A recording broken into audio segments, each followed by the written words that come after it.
Guys, magandang araw kahit binabaha tayo. Na-try nyo na ba to? Abay, pumasok na naman ako sa SM ng nakapaa. Pwede pala, basta ganito mga sitwasyon. Ayan po, nasa loob na po ako ng SM. Makikita ko din nyo. Pinapasok ko ng gwardiya, ano po. At doon po ako ng kaling. Ayan, kung nakikita ko ninyo, bahang-baha. Tinaas ko lang yung sapatos ko.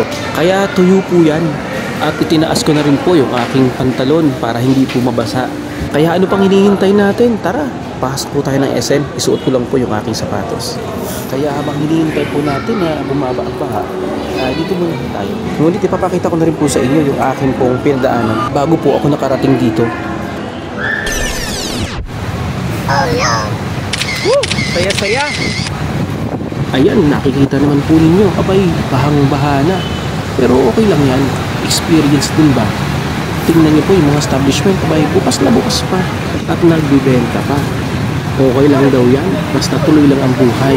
Sa gitna ho ng kalsada, hanggang tuhod ko yung lalim ng tubig.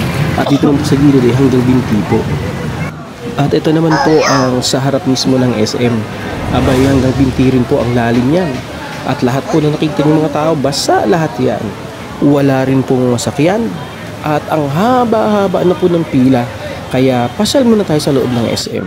At eto na nga, kape-kape muna tayo sa McDo. Ayan, isang buong malaking kape po yan. Ay, habang naghihintay ho tayo, bumaba ang tubig. Ayan, basa po yung aking jacket, payong, pati bag, basa din. Pero okay lang yan. Mag-enjoy muna tayo sa pagkakape. Tara guys, magkape tayo. Sarap.